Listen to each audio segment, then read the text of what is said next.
Welcome to Wealth Wisdom.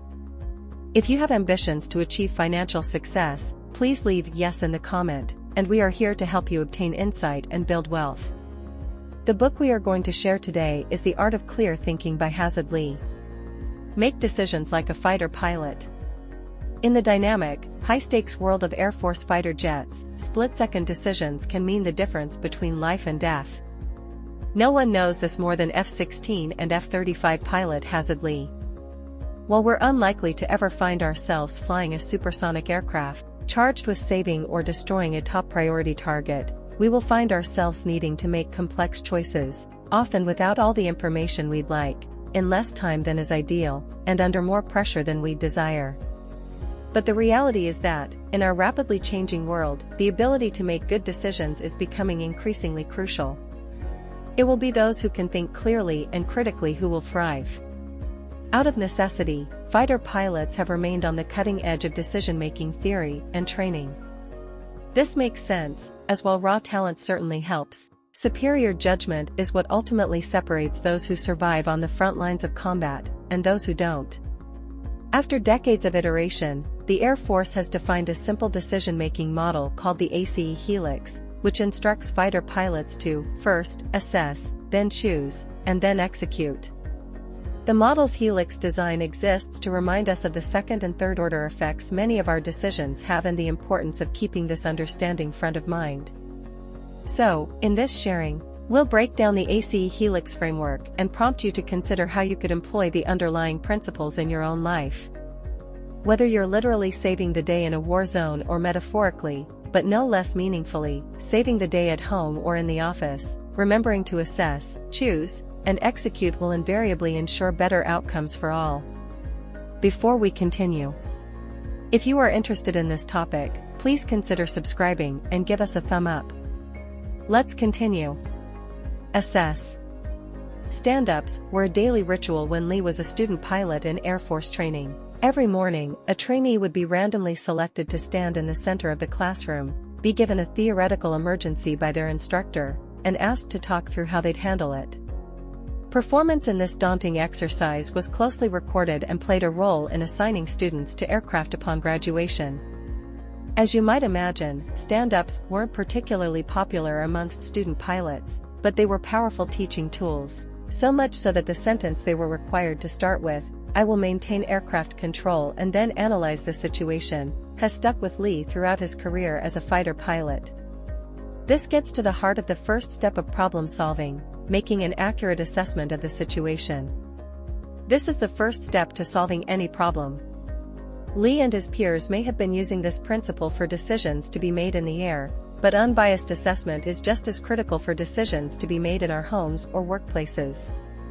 Sure, it's not uncommon to want to jump into action as soon as a problem arises, but rushing to act without gathering all available data and developing an approximate mental model can be detrimental to the final outcome. In the high-stakes world of fighter jets, pilots have died from rashly skipping this step. In practice, analyzing a situation, although crucial, doesn't need to be some flashy exercise. In fact, a great place to start is simply taking a breath between the stimulus and your response. After learning to overcome the impulse to act immediately, student pilots are then taught to engage their senses and quickly consider each piece of information one by one. Has the cockpit increased or decreased in temperature? Where in the aircraft is that rattling sound coming from? Does that smell indicate the presence of fire or ozone? Each mini-assessment may only take a couple of seconds, but it's an investment that breeds much-needed clarity and perspective, and, in the fighter pilot's context, may well save their lives. We're cognitively predisposed to want to solve problems as fast as possible, to hammer them away as soon as they pop up. Yet, as the ACE Helix model recognizes, many of the decisions we encounter in today's world are dynamic and have second and third order effects. As a result, taking a moment to pause, collect data, and form a working mental model is a moment disproportionately well spent, whether you're navigating a supersonic jet, a disagreement with your significant other, or an unexpected setback to a group project at work. Choose. Parwan Province, Afghanistan. 2 a.m. Lee and his wingman, call sign Shark, were returning to the Bagram Air Base after a 5-hour airstrike against a Taliban control center.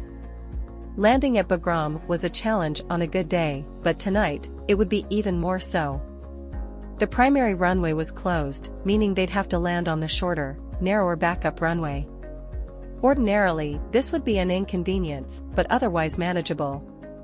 However, Lee and Shark were carrying more weight back than expected, bombs left over from the mission, meaning their approach would be much faster than usual. This left them with a very small margin for error.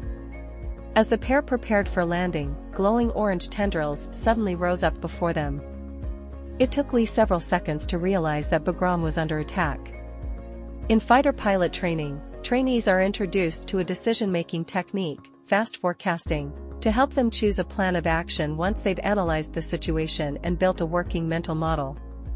The core idea behind this technique is to estimate the expected value of options by weighing the potential upsides and downsides based on their probabilities. However, since real-world problems are frequently complex with uncertain probabilities, precision is often impossible to attain. So, fast forecasting makes approximations from which the best, although often imperfect, solution can be selected. Lee and Shark took inventory. They were both running low on fuel and, with the towering Afghan mountains around them, didn't have a safe place to land. Essentially, they had two options: land on the compromised runway with their remaining fuel or eject from their planes away from the base before their aircraft went down. Using fast forecasting, calculating approximated probabilities, Lee estimated a 97% chance of survival if they went with Plan A. Plan B, ejecting from their planes, seemed to offer a higher chance of survival. However, it also carried the significant risk of injury, and even possible capture, by surrounding enemy forces. All in all, Lee's mental calculations took about 15 seconds, and that's all he allowed himself. Yes, he'd likely made several erroneous assumptions, but burning fuel while bemoaning their predicament would mean certain death. Lee radioed Shark and told him they'd be going with Plan A. Thankfully, they survived to tell the tale. Lee and Shark's experience is obviously extreme. But it's one that points to a truth applicable to more everyday personal or professional decisions. We're rarely presented with perfect solutions to problems. If we were, decision-making wouldn't be the intricate, multifaceted exercise it is. We humans have an innate instinct for weighing risk and reward, and this is a strength we should lean into when choosing a plan of action. But we can further leverage this skill set, and therefore maximize the chance of the most favorable outcome, by approximating probabilities and calculating expected value. Remember, delaying or avoiding making a choice is a choice, too. Even a small, guesstimated chance of success is more desirable than definitely going down. Execute. Bagram Air Base, Afghanistan. November 12, 2016. Time was of the essence as Lee climbed aboard the F-16. Just hours before, the Bagram Air Base had been attacked by a suicide bomber, and several U.S. personnel had lost their lives. A squadron was needed in the air immediately to help prevent the further assaults expected. As Lee spurred the jet's engine into life, he noticed something large moving at speed out of the corner of his eye. As his eyes adjusted to the low light of the cold evening, he realized it was a fuel truck, but not a U.S. one. Vehicle-borne improvised explosive devices, or IEDs, posed the greatest threat to American forces during the war in Afghanistan, so much so that individuals didn't even need superior approval to take one out. Lee was in an unenviable position. The fuel truck hurtling at him could be carrying up to 40,000 pounds of fuel, and he was strapped into a jet loaded with bombs and missiles. Should he proceed with takeoff, moving toward the unidentified truck, or should he abort and try to neutralize the oncoming vehicle? Prioritizing and decisively executing is paramount when making difficult decisions under pressure. In such times, what's known as the Eisenhower matrix can be a great aid. The matrix can be visualized as a graph, with a task's urgency on the horizontal axis and a task's importance on the vertical axis, thereby offering 4 quadrants in which a task can fall. The idea is that, when we need to prioritize, we should first focus on the things that are both urgent and important.